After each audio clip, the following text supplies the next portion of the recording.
اعوذ باللہ من الشیطان اللعین الرجیم، بسم اللہ الرحمن الرحیم۔ عزیزان محترم، ماہ رجب المرجب میں ہم آپ کی خدمت میں دعائے رجبیہ کی تشریح بیان کر رہے تھے۔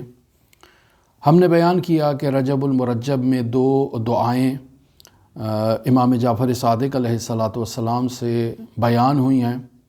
ایک دعا جسے یا من ارجوہ لکل خیر، اس عنوان سے آپ مؤمنین پہچانتے ہیں، اور ہر واجب اور مستحب نماز کے بعد اس دعا کی قراءت کی روٹین ہے ہماری مساجد میں، امام بارگاہوں میں، اور بطور معمول مؤمنین اس دعا کی قراءت کیا کرتے ہیں۔ لہٰذا اس دعا کے نورانی معارف کو جاننے کے لیے ہم نے اس دعا کی مکمل تشریح آپ کی خدمت میں ماہ رجب المرجب میں بیان کی۔ پھر اس کے علاوہ ماہ رجب المرجب میں ایک دوسری دعا امام جعفر صادق علیہ آلاف و تحیت بثنا سے بیان ہوئی، وہ بھی در حقیقت دعائے رجبیہ ہی ہے، اور اسے ہر روز رجب المرجب کے مہینے میں اس کی قراءت بیان ہوئی ہے کہ انسان مؤمن کو اس کی قراءت کرنا چاہیے۔ لیکن عزیزان محترم، یہ دعائیں صرف رجب کے ساتھ مخصوص نہیں ہیں، انسان سال بھر کے ایام میں، اوقات میں ان دعاؤں کی قراءت کر سکتا ہے۔ ہم اس دوسری دعا جو خواب الوافدون علی غیرک، اس دعا کی تشریح آپ کی خدمت میں بیان کر رہے تھے، اور اس تشریح کو آخری جو اس کے 4 کلمات ہیں جو امام جعفر صادق در حقیقت اللہ کی بارگاہ میں دعا کر رہے ہیں، وہ آخری 4 کلمات اس کے باقی رہ گئے تھے، جسے ہم نے آپ کی خدمت میں ماہ رجب میں اپنی مصروفیات کی وجہ سے ان کی وضاحت نہیں کی، اور یہ بحث ناقص رہ گئی۔ اور پھر ماہ شعبان بھی اسی طرح سے مصروفیت رہی، تو آج ہم آپ کی خدمت میں اس دعا خواب الوافدون علی غیرک کا آخری حصہ کچھ حد تک بیان کریں گے، اور انشاءاللہ کل اس دعا کو آپ کی خدمت میں مکمل کر دیں گے، تاکہ یہ دعائیں مکمل طور پر آپ کی خدمت میں موجود ہوں۔ جو مومنین ان کی معنویت سے فیضیاب ہونا چاہتے ہیں، ان میں موجود حقائق اور معارف سے فیضیاب ہونا چاہتے ہیں، وہ در حقیقت فیضیاب ہو جائیں۔ عزیزان محترم، یہاں ایک نہایت اہم نقطہ جو ظاہراً اسی دعا کے ذیل میں مؤمنین میں سے کسی بندہ خدا نے بطور اعتراض بیان کیا کہ یہ خالص دعائیں توحیدی دعائیں تھیں، جیسا کہ ہم نے بھی بیان کیا کہ یہ توحیدی دعائیں ہیں، تو ان خالص توحیدی دعاؤں کو ہماری تشریح کے ذریعے سے غلو پر مشتمل کر دیا گیا ہے۔ یہ کسی مؤمن نے غالباً کسی دعا کے ذیل میں ایسی بحث یا ایسا کوئی اعتراض کیا تھا۔ عزیزان محترم، در حقیقت مسئلہ یہ ہے کہ ہمارے مؤمنین کے جو نظریات اور جو اعتقادات ہیں، وہ ان کے خود کے اختراع کردہ نظریات اور اعتقادات ہیں، حضرات اہل بیت کی تعلیمات سے لیے ہوئے اعتقادات نہیں ہیں۔ لہٰذا بنیادی طور پر ان کلمات کی انہیں معلومات ہی نہیں ہے کہ غلو کسے کہتے ہیں، تکثیر کسے کہتے ہیں، اور فضیلت کسے کہتے ہیں، رذیلت کسے کہتے ہیں۔ یہ در واقع عزیزان محترم اہل بیت کے کلام سے جاننی چاہیے۔ اگر یہ دعائیں آپ کو سمجھ میں نہیں آتی ہیں، اور ان دعاؤں کے موجود جو اسرار و رموز ہیں یہ آپ کی خدمت میں واضح نہیں ہیں، تو اس کا مطلب ہے کہ ایک بہت بڑا معارف کا خزانہ ایسا ہے حضرات اہل بیت کی تعلیمات کا، جس سے آپ لوگ محروم ہیں۔ اسے جاننا بہت ضروری ہے، اور اگر ان چھوٹی چھوٹی باتوں پر آپ غلو کا فتویٰ دینا شروع کر دیں گے عزیزان محترم، تو پھر تو آپ ائمہ معصومین کو بھی العیاذ باللہ غالی کہہ دیں گے کہ وہ اپنی شان میں اس قدر جو ہے وہ مطالب اور فضیلت کی باتیں بیان کر رہے ہیں۔ آپ کا کیا نظریہ ہوگا پھر امام علی النقی علیہ آلاف و تحیت وثنا سے متعلق، جنہوں نے زیارت جامعہ کبیرہ میں اپنے فضائل بیان کیے ہیں، جنہوں نے جو ہے وہ زیارت غدیر میں فضائل بیان کی ہیں، ان کے بارے میں آپ کا پھر کیا نظریہ ہے؟ یہ ہمارے فہم میں کوتاہی ہے، ہم ابھی تک توحید کو سمجھے ہی نہیں ہیں، اہل بیت کے اس عظیم مقام کو نہیں سمجھے ہیں۔ تو ہم جب ان ہستیوں کو نہیں سمجھے ہیں تو ان سے کیا معارف لیں گے، کیا ان سے نظریات لیں گے؟ لہٰذا بطور معمول معاشرے میں ہم نے اس چیز کو بہت زیادہ دیکھا ہے کہ اہل بیت کو جانتے نہیں ہیں، اور اگر کوئی مومن اہل بیت کی شان میں کوئی مطلب بیان کر دیتا ہے تو فوراً اس پر غلو کی نسبت دے دی جاتی ہے۔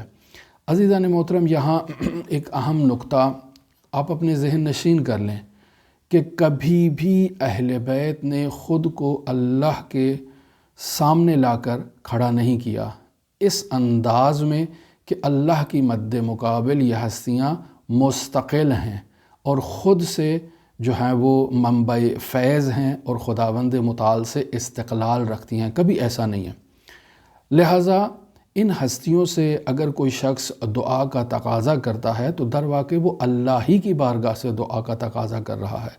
یہ ہستیاں صرف وسیلے کا کردار ادا کر رہی ہیں، یہ ہستیاں در واقع واسطہ فیض ہیں۔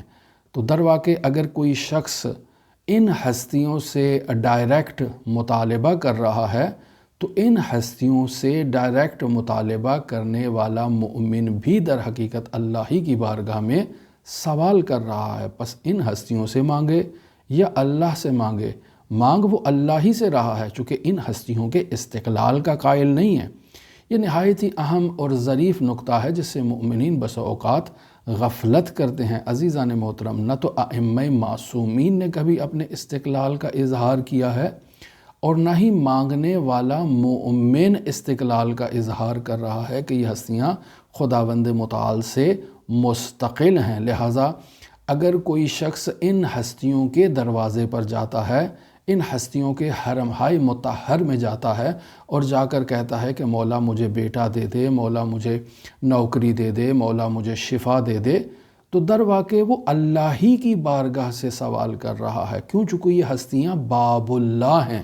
جب آپ ان ہستیوں کے دروازے پر جاتے ہیں تو وہاں یہی اذن دخول پڑھتے ہیں کہ اللہم انی وقفت علی باب من ابواب بیوت نبی کا۔ یہ بیوت نبی میں سے ایک دروازہ ہے کہ جس میں آپ جب جاتے ہیں اور اس دروازے پر دستک دیتے ہیں تو یہ باب اللہ ہے۔ عزیزان محترم، کیوں ان نورانی معارف سے ہم غفلت کرتے ہیں کہ ان ہستیوں سے مانگنا در حقیقت اللہ ہی سے مانگنا ہے۔ ایک مومن کبھی بھی ان ہستیوں کو اللہ کی بارگاہ میں مستقل تصور نہیں کرتا اور نہ ہی قرار دیتا ہے، وگرنہ شرک ہے۔ عزیزان محترم، نہیں معلوم مومنین ان حقائق کو کیوں نہیں پہچانتے اور کیوں نہیں ان باریک نقطوں کی طرف توجہ کرتے جس کی وجہ سے ان کے لیے مشکلات پیش آتی ہیں۔ میں اس دعائے رجبیہ کو چونکہ ایک کافی وقت کا فاصلہ ہو چکا ہے تو اسے آغاز سے ایک دفعہ پھر آپ کی خدمت میں قراءت کرتا ہوں تاکہ آپ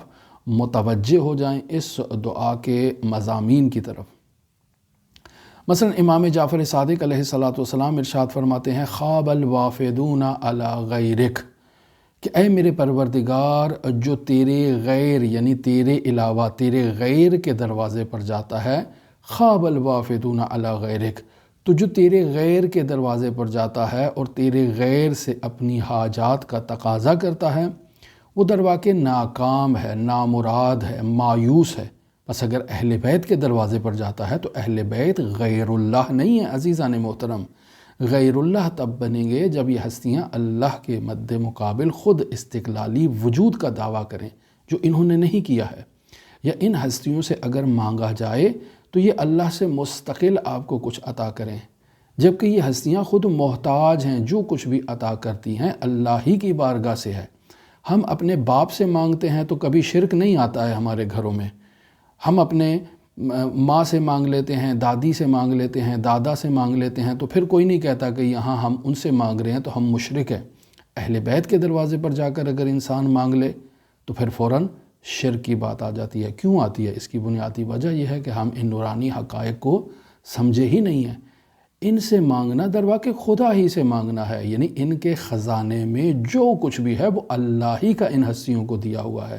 یہ خود سے استقلال کا ہرگز دعویٰ نہیں کرتے۔ پس خواب الوافدون علی غیرک، غیرک سے مراد یہاں یہ ہستیاں نہیں ہیں، وہ ہستیاں جو استقلال کا دعویٰ کرتی ہیں، جو اللہ کے مد مقابل خود مستقل ہیں، جو اللہ کے سامنے خود اظہار وجود کر رہے ہیں، انا ربکم الاعلی کہہ رہے ہیں۔ ایسی ہستیوں سے اگر آپ تقاضا کریں گے تو یہ غیر اللہ ہیں، یہ ہستیاں غیر اللہ نہیں ہیں۔ بس جو ہم نے جملہ کہا کہ اللہ سے مانگیں یا علی سے مانگیں فرق نہیں کرتا، اس کا بنیادی راز یہ ہے کہ علی سے بھی مانگیں گے تو علی نے بھی اللہ ہی کے خزانے سے دینا ہے، کہیں اور سے نہیں دینا۔ اس ظریف نقطے کو جو مومنین نہیں سمجھ پائے وہ یہ نقطہ جان لیں کہ عزیزان محترم اعتقادات میں تکثیر کا شکار ہیں، لہٰذا جو سزا آپ ایک غالی کے لیے تجویز کرتے ہیں وہی سزا ایک مقصر کے لیے بھی ہے۔ اہل بیت کو ان کی شان سے بڑھانے کا مطلب یہ ہے کہ آپ انہیں اللہ کی بارگاہ میں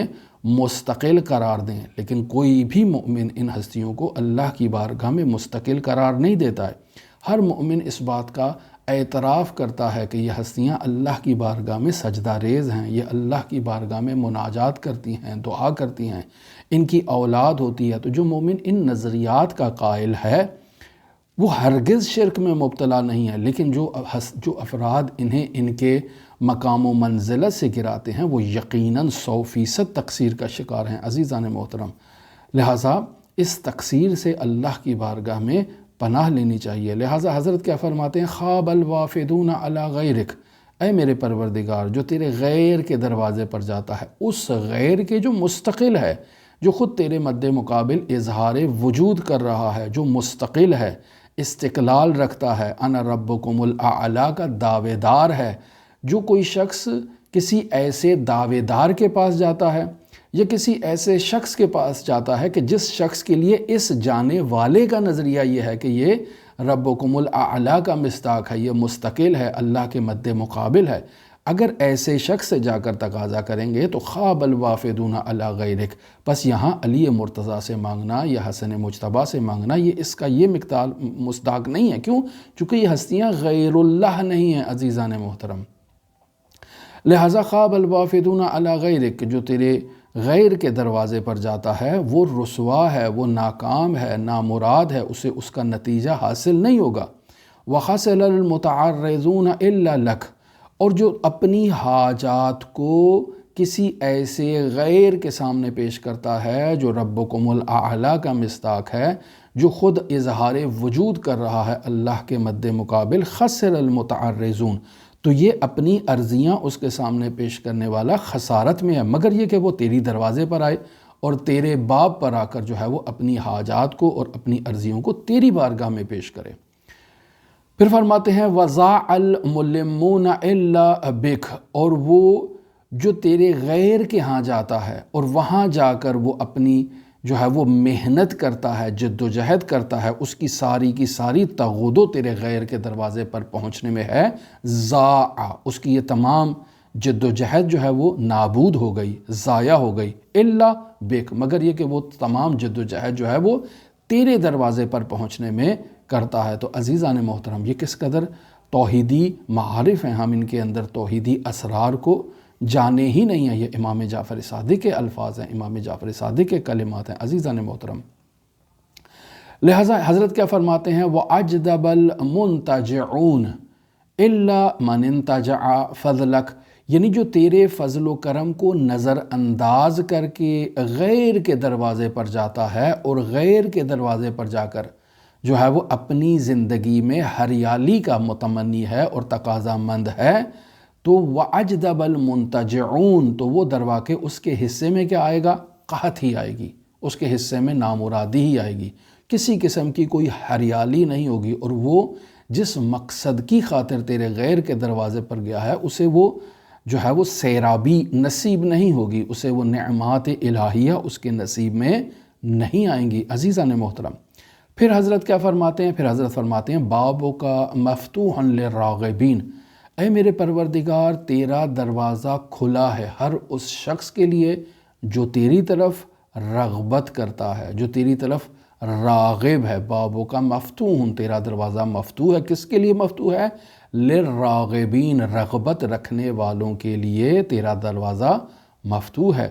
وخیرک مبذول للطالبین، اور تیرا خیر جو ہے وہ اس کو بذل کیا گیا ہے طلب کرنے والوں کے لیے، یعنی تیرا خیر مہیا ہے طلب کرنے والوں کے لیے، جو تجھ سے تقاضا کرتا ہے تیرا خیر اس تک پہنچ جاتا ہے۔ وفضلو کا مباح للسائلین، اور اے میرے پروردگار تیرا فضل ہر مانگنے والے سائل کے لیے کھلا ہے، عام ہے، لہٰذا فضلو کا مباح، مباح ہے سائل کے لیے، مانگنے والے کے لیے، وَنَيْلُكَ مُطَاعٌ لِلْعَامِلِينَ، اور اے میرے پروردگار جو تجھ تک پہنچنا چاہتا ہے تو اور تجھ پر امید رکھتے ہوئے وہ تجھ تک پہنچنا چاہتا ہے، تو نیلُکَ جو تجھ پر امید رکھتا ہے، عاملین یعنی وہ امید رکھنے والا، تو نیلُکَ مُطَاعٌ تو اس کے لیے کوئی پردہ نہیں ہے، اے میرے پروردگار تو اپنے اور اس کے درمیان حجابات کو برطرف کرتا ہے۔ اگر کوئی حجاب باقی ہے تو وہ اس کے اپنے گناہ ہیں، مگر یہ کہ وہ ان گناہوں سے بھی تیری بارگاہ میں حاضر ہوتا ہے، تیری بارگاہ میں التجا کرتا ہے، تیری بارگاہ میں سوال کرتا ہے، تو نیلُکَ مُطَاعٌ لِلْعَامِلِينَ تو چونکہ تجھ پر امید رکھتے ہوئے تیری بارگاہ میں آتا ہے تو وہ تیری بارگاہ میں پہنچ جاتا ہے، اس کے لیے کسی قسم کا کوئی پردہ موجود نہیں ہے۔ وَرِزْقُكَ مَبْسُوطٌ لِمَنْ عَصَاكَ، اور اے میرے پروردگار تیرا رزق نافرمانوں کے لیے بھی فراوان ہے، لمن عصاک جو تجھ سے معصیت کرتے ہیں، تیری بارگاہ میں گناہ کرتے ہیں، تیری حکم عدولی کرتے ہیں، نافرمانیاں کرتے ہیں، اے میرے پروردگار تیرا رزق ان لوگوں کے لیے بھی مبسوط ہے، فراوان ہے، کھلا ہوا ہے، کسی قسم کی روک تھام نہیں ہے وہاں پر۔ پھر حضرت کیا فرماتے ہیں؟ پھر حضرت فرماتے ہیں وَحِلْمُكَ مُتَعَرِّضٌ لِمَن نَاوَاكَ، اے میرے پروردگار تیرا حلم، تیری بردباری تیرے دشمنوں کو بھی اپنی آغوش میں لے لیتی ہے، انہیں بھی ڈھانپ لیتی ہے، جب تک اللہ نے انہیں مہلت دی ہے تو تیرے حلم کے سائے میں وہ لوگ پروان چڑھتے ہیں، پرورش پاتے ہیں، نعمات الہیہ سے فیضیاب ہوتے ہیں، تو نے کبھی ان کو محروم نہیں رکھا ہے۔ کیوں؟ عاداتُکَ الْإِحْسَانُ إِلَى الْمُسِیئِینَ، اے میرے پروردگار تیری عادت یہ ہے کہ تو گنہگاروں پر بھی احسان کرتا ہے، انہیں بھی اپنی نعمات کی فراوانی سے نوازتا ہے، اے میرے پروردگار۔ پھر حضرت کیا فرماتے ہیں؟ پھر حضرت فرماتے ہیں وَسَبِيلُكَ الْإِبْقَاءُ عَلَى الْمُعْتَدِينَ، اے میرے پروردگار تو ظالموں کو فوراً ہلاک نہیں کرتا بلکہ الْإِبْقَاءُ تو انہیں باقی رکھتا ہے، تو انہیں مہلت دیتا ہے۔ سبیلوں کا تیرا راستہ یہ ہے، کیا ہے راستہ؟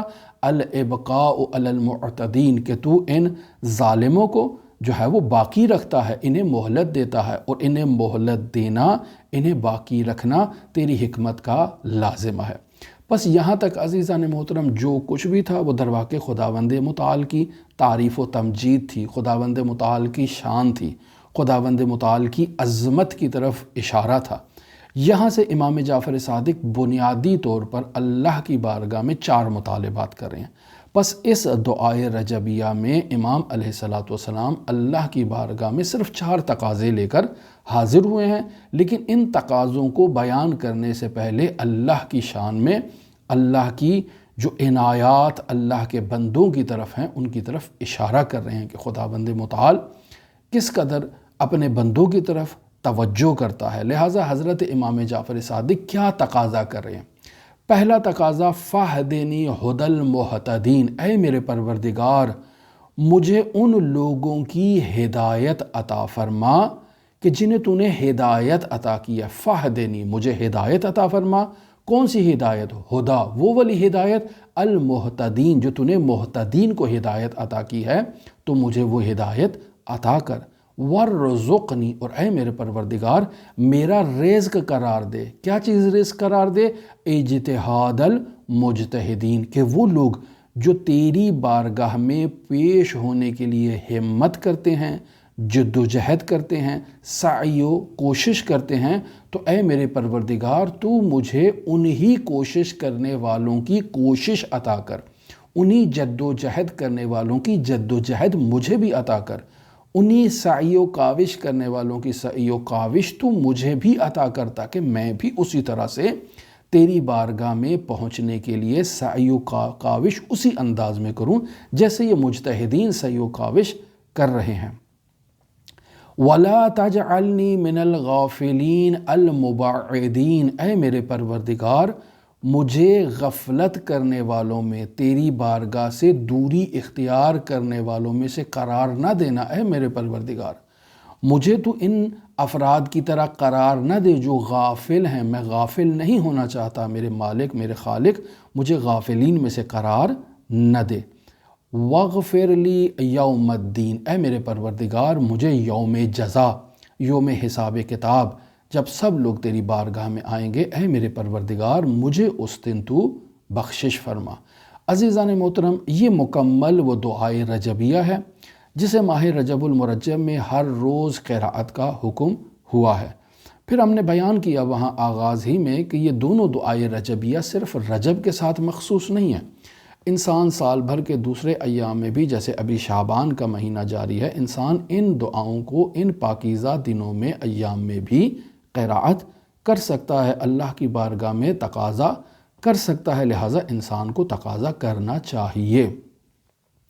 اب عزیزان محترم، یہ آخری 4 فقرے اور کلمات ہیں، ان کے بارے میں تھوڑا آپ کی خدمت میں گفتگو کریں تاکہ خداوند متعال ہمیں ان دعاؤں میں موجود اسرار سے آگاہ فرمائے۔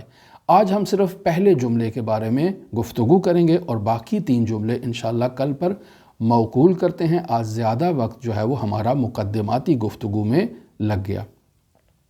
پس حضرت پہلا تقاضا جو اللہ کی بارگاہ میں کر رہے ہیں وہ کیا ہے؟ پہلا تقاضا یہ ہے، اللہم فہدنی، اے میرے پروردگار تو مجھے ہدایت عطا فرما۔ کون سی ہدایت؟ ہدی المہتدین، وہ ہدایت جو تو نے ہدایت یافتہ لوگوں کو عطا کی ہے۔ عزیزان محترم، یہاں اس جملے میں جو انسان آغاز میں توجہ کرتا ہے تو اس کے لیے یہ جملہ ابتدائی طور پر جو ہے وہ قابل ہضم نہیں ہوتا ہے، یعنی انسان تقاضا کر رہا ہے کہ ہدایت یافتہ لوگوں کی ہدایت، جن لوگوں کو پہلے ہی ہدایت مل چکی ہے، اب ان کی ہدایت کا تقاضا کیا جا رہا ہے کہ اے میرے پروردگار تو مجھے ہدایت یافتہ لوگوں کی ہدایت عطا فرما۔ تھوڑا یہ بات غیر ضروری محسوس ہوتی ہے، انسان کو عجیب جملہ محسوس ہوتا ہے، چونکہ ہدایت گمراہیوں کے لیے ہوتی ہے، یعنی وہ شخص جو گمراہ ہے، جو نادانیوں میں ہے، اس کے لیے ہدایت ہوتی ہے، لیکن جو شخص خود ہدایت یافتہ ہے، اس ہدایت یافتہ شخص کو ہدایت چاہیے، اور اس کو جو ہدایت اللہ نے عطا کی ہے وہ مجھے ہدایت چاہیے۔ یہ تھوڑا عجیب سا محسوس ہوتا ہے بظاہر یہ کہنا کہ مثلا ہدایت یافتہ لوگوں کی ہدایت عطا فرما، یہ ایک عجیب سی بات محسوس ہوتی ہے، چونکہ مہتدی عربی زبان میں عزیزان محترم ایسے شخص کو کہا جاتا ہے کہ جو ہے وہ ہدایت کے راستے طے کرتے ہوئے اپنی منزل مراد اور منزل مقصود پر پہنچ چکا ہے، ایسے شخص کو مہتدی کہتے ہیں۔ لہٰذا جب ہم اللہ کی بارگاہ میں تقاضا کریں کہ اللہم فہدنی ہدی المہتدین، تو اس کا مطلب یہ ہے کہ اے میرے پروردگار مجھے ان ہدایتوں کے ذریعے سے ہدایت عطا فرما جن کے ذریعے سے انسان اپنی منزل مقصود اور منزل مراد تک پہنچ جاتا ہے۔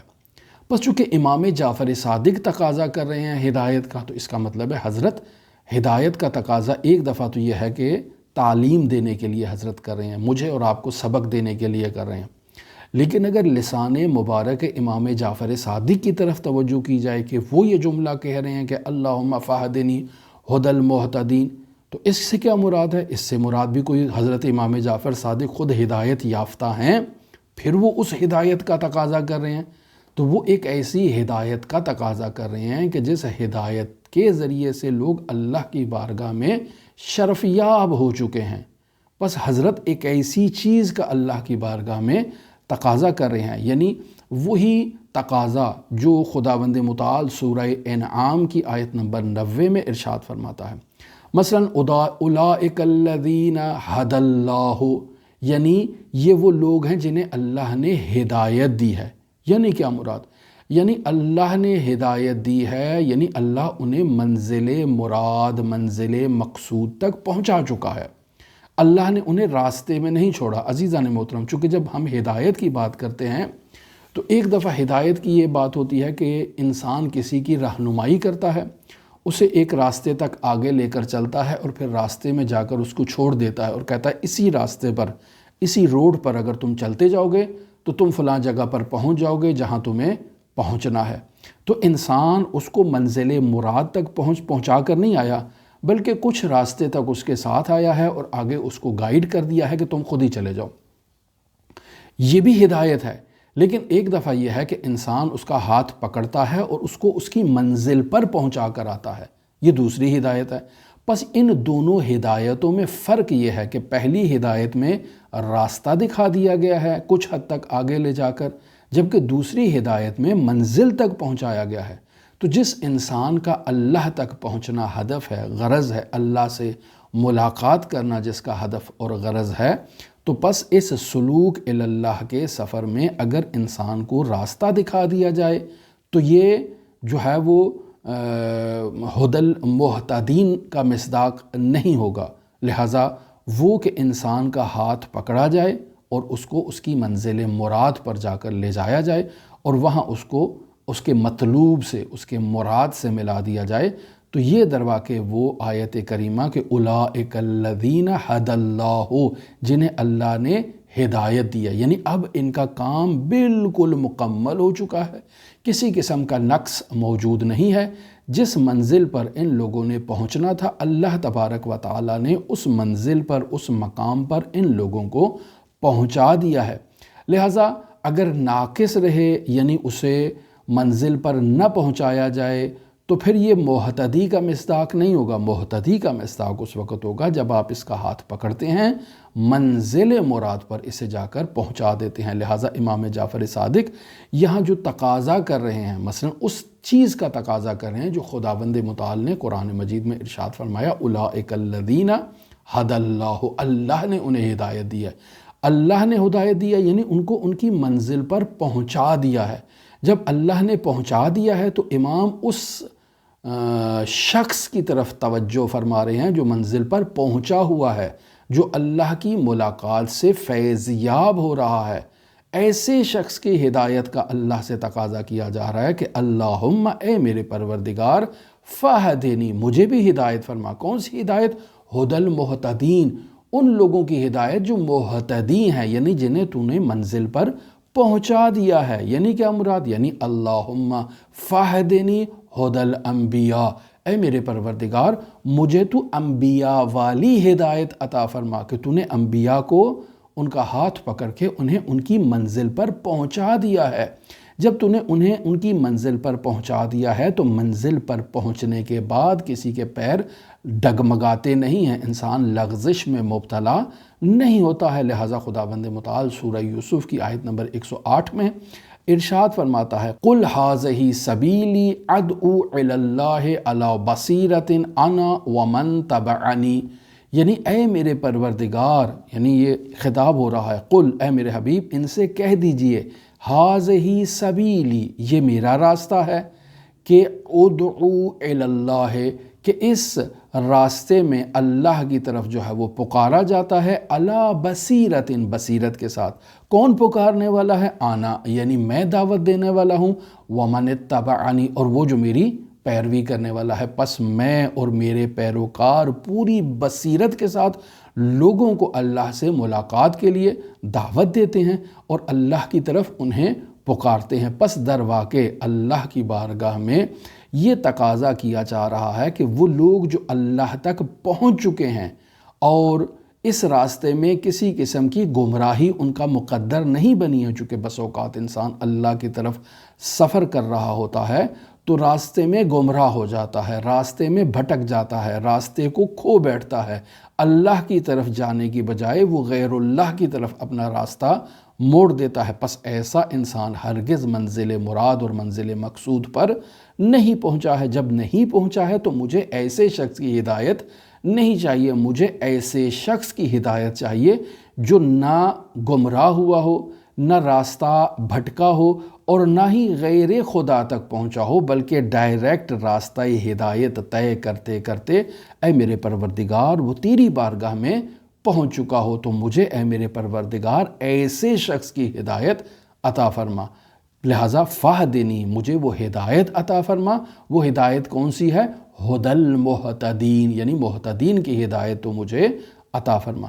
لہٰذا اللہ سے وہ شخص جو ملاقات کے لیے اللہ کی بارگاہ میں پہنچ چکا ہے اور پہنچنے کے بعد بھی وہاں پر ثابت قدم رہا ہے، وہاں سے واپس لوٹ کر ڈگمگایا نہیں ہے، مجھے ایسے شخص کی ہدایت کا جو ہے وہ تقاضا کر رہا ہوں، ایسے شخص کی ہدایت مجھے چاہیے۔ پس درواقع یہاں اللہ کی بارگاہ میں اعتراف کر رہا ہوں کہ اے میرے پروردگار، مجھے منزل مقصود تک پہنچا، مجھے اپنی ملاقات کے جو شرف سے مشرف فرما، فیضیاب فرما۔ میں تیری بارگاہ تک پہنچنے کے لیے صرف کوششیں نہ کرتا رہوں، صرف جد و جہد نہ کرتا رہوں، ایسی کوششیں، ایسی جد و جہد کہ جو مجھے تیری بارگاہ تک نہ پہنچائیں اور میں منزل مراد اور منزل مقصود تک پہنچنے میں ناکام ہوں۔ نہیں، مجھے ایسی نہیں چاہیے، مجھے ایسی ہدایت چاہیے اے میرے پروردگار جو مجھے تیری ملاقات کے فیض پر جو ہے وہ فیضیاب کر دے، فائز ہو جاؤں اور پھر وہاں میں ثابت قدم رہوں۔ لہٰذا حضرت کیا فرما رہے ہیں؟ اللہم فہدنی ھدی المہتدین، اے میرے پروردگار مجھے وہ ہدایت عطا فرما، وہ ہدایت جو تو نے مہتدین کو عطا کی ہے، یعنی انہیں منزل مقصود پر پہنچا دیا ہے۔ لہٰذا یہ پہلا جملہ آج اس دعا کا ہم نے مکمل کر لیا، اور باقی 3 فقرات رہ جاتے ہیں جنہیں کل انشاءاللہ آپ کی خدمت میں بیان کریں گے۔ دعا گو ہیں خالق متعال کی بارگاہ میں، اے ہمارے پروردگار ہمیں معارف اہل بیت اور معارف نورانیوں کو سمجھنے اور ان پر عمل کرنے کی توفیق عطا فرمائے۔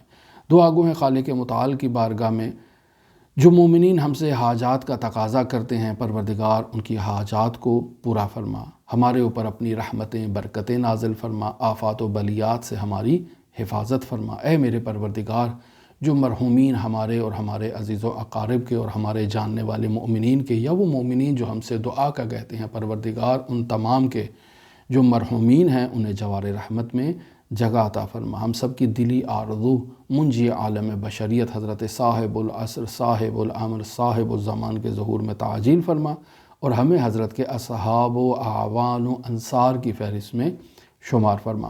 اللہم صلی علی محمد و آل محمد وعجل فرج قائم آل محمد۔